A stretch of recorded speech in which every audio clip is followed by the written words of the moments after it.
Pozdravljeni. Zopet je na vrsto prišel naš običajni komentar novic. Kljub temu, da je sezone za letos konec, si bomo ogledali, kaj se je zanimivega zgodilo v preteklih dneh.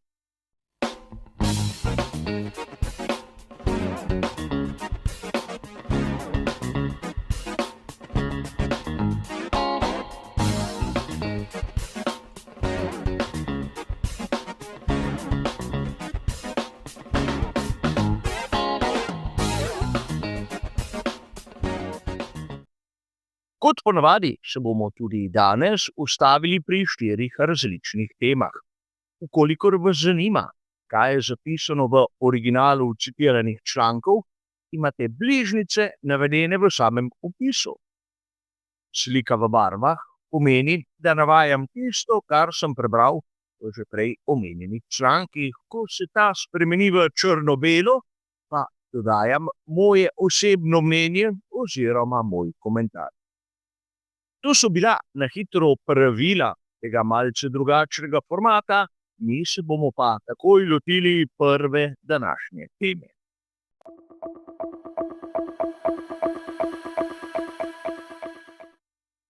Danes se bomo najprej ustavili pri članku, ki je bil objavljen 16. decembra na italijanski verziji spletnega portala motosport.com.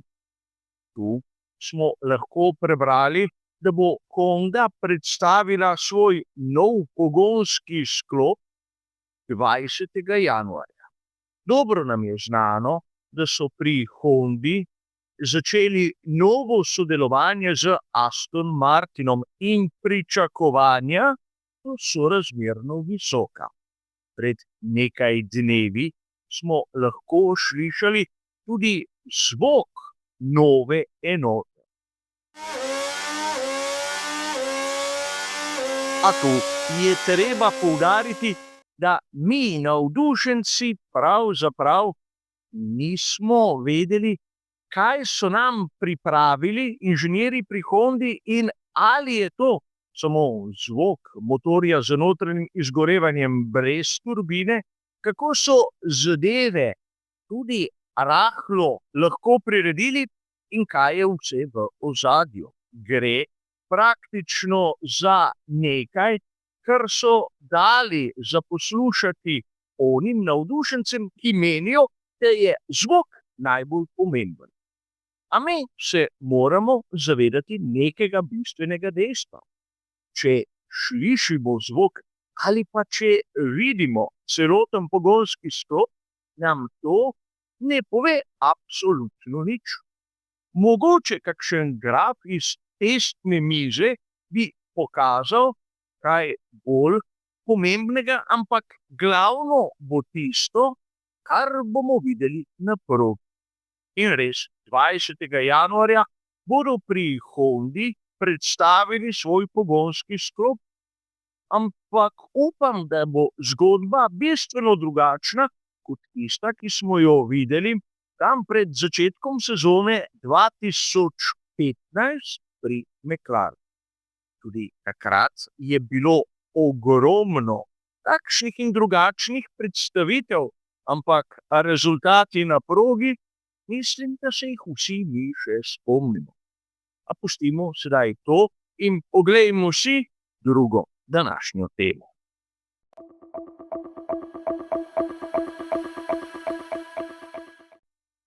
V naši drugi današnji temi se bomo pa preselili k naravnim nasprotnikom Honda.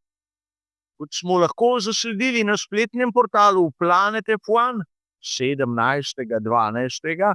nam je Ayao Komatsu razložil, kakšen je odnos med Toyoto in ekipo Haas, posebej v luči prihajajoče sezone. Verjetno ste tudi že zasledili, da poglavitni pokrovitelj Monogram zapušča Haas in nadomestila ga bo Toyota. Tudi o tem smo že govorili na kanalu. Ampak Komatsu razlaga, kako so pri Toyoti nekako bolj zagreti za testiranje lastnih voznikov, kot da bi se ukvarjali samim bolidom ekipe Haas. Ta nastaja, kot dobro veste, še zmeraj pod delnim okriljem Ferrarija in v delavnicah Dallara. Pri Toyoti so pomagali ekipi Haas postaviti nov simulator in videli bomo rezultate. Znano nam je, da Toyota kot konstruktor v Formuli 1 ni prisotna od davnega leta 2009. In tu smo lahko tudi zasledili nekaj pomembnega. Namreč izgleda, da Gene Haas ni še pripravljen nekako odprodati večinskega deleža v svoji ekipi, ampak kakšen odstotek bi znal odstopiti Toyota. Po mojem skromnem videnju je zgodba rahlo drugačna. Pri Toyoti so v bistvu edini, ki imajo infrastrukturo, ki bi poleg Dallare lahko zadostovala za vstop v Formulo 1. In s tem počasnim pristopom, s tem učenjem, s tem delovanjem v zakulisju delajo prav to. Imajo lastni vozniški pogon, kjer nabirajo izkušnje. In pravzaprav ta generacija, ki jo vidimo sedaj v testiranju teh predhodnih bolidov, morda nikoli ne bo videla dirke svetovnega prvenstva Formule 1, ampak inženirji in mehaniki Toyote se bodo privadili. In mogoče v bližnji prihodnosti, ko bo Gene Haas se odločil, da ima Formule 1 dovolj, bo na njegovo mesto vstopila prav Toyota. Ampak verjetno ne še v sezoni 2024. To je verjetno logično vsakomur izmed nas. Pa poglejmo si tretjo današnjo tekmo.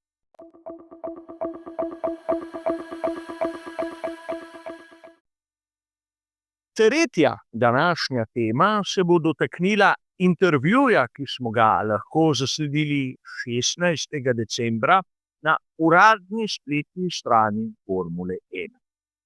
Tu je Frédéric Vasseur priznal, da je rahlo podcenjeval psihološki učinek, ki ga je povzročila odločitev, da se bodo v sezoni 2025 izjemno zgodaj nehali ukvarjati z bolidom SF-25. Frédéric Vasseur je znova ponovil znano zgodbo, da potem, ko so videli prevlado McLarena na prvih 4 ali 5 velikih nagradah, so takoj ugotovili, da se bolj splača vse upe položiti v bolid, ki ga bomo videli v prihodnji sezoni. In seveda ta odločitev je povzročila kar nekaj nezadovoljstva in frustracij v ekipi. A tu bi kot običajno rad poudaril nekaj dejstev. Prvič, pri Red Bullu so bili verjetno nasprotnega mnenja in videli smo, kaj so dosegli do konca sezone. In drugič, prvih 4 ali 5 velikih nagradah se je zgodilo marsikaj. Prvič, McLaren ni imel takšne premoči, da bi bilo potrebno celoten razvoj zaključiti. Videli smo, na primer, kako je Lewis Hamilton dosegel edino zmago na sprintu, ki je bil na kitajskem, torej drugem dirkaškem vikendu, na veliki nagradi Japonske, 3. dirki v sezoni, je pa zmagal Max Verstappen. Torej, tu zgodba verjetno ni prav takšna, kot nam pravi Frédéric Vasseur, ampak verjamem, da po 4-5 dirkah so ugotovili, praktično esej Pomišljaj 25 ima takšne napake, da jih ne morejo odpraviti, čeprav so to poizkušali do septembra, oktobra. A pustimo sedaj to. Zopet nek članek, kjer vidimo lahko več izgovorov kot pravih vzrokov, kaj se je dogajalo v sezoni 2025 in seveda polno obljub glede tega, kaj se bo lahko zgodilo v sezoni 2026. Seveda, videli bomo, kaj bodo pri Ferrariju pripravili, do takrat pa poglejmo si še četrto današnjo temo.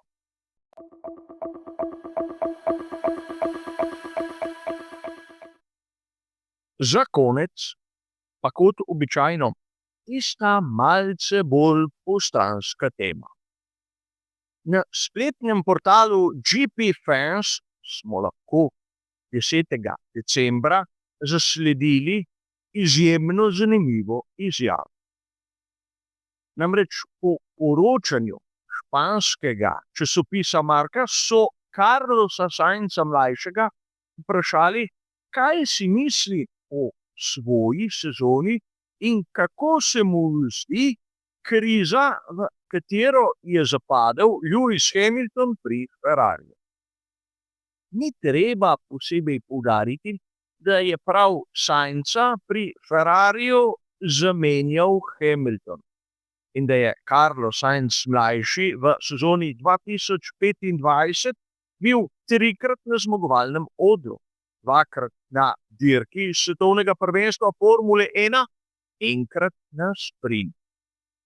Sicer Lewis Hamilton je bil tisti, ki je en sprint zmagal, ampak na samih dirkah za veliko nagrado na zmagovalnem odru nismo videli. In odgovor španskega voznika je bil enkrat. Carlos Sainz mlajši je enostavno dejal, da je zadovoljen s svojimi rezultati, zagotovo pa ni zadovoljen s težavami, ki jih ima nekdo drug.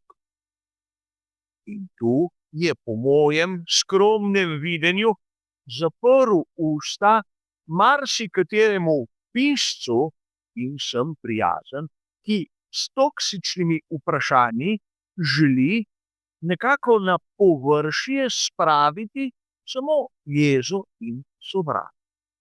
Zakaj bi moral biti Sainz zadovoljen s tem, da gre Hamiltonu slabo?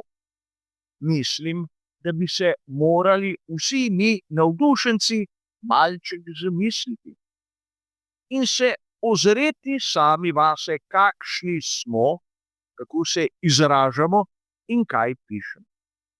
Carlos Sainz mlajši je verjetno vsakomur izmed nas dal veliko lekcijo. Lekcijo džentelmenstva.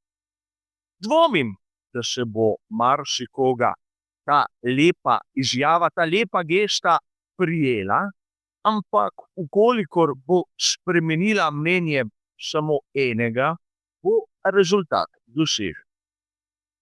A toliko za danes. Hvala za vašo pozornost in nasvidenje.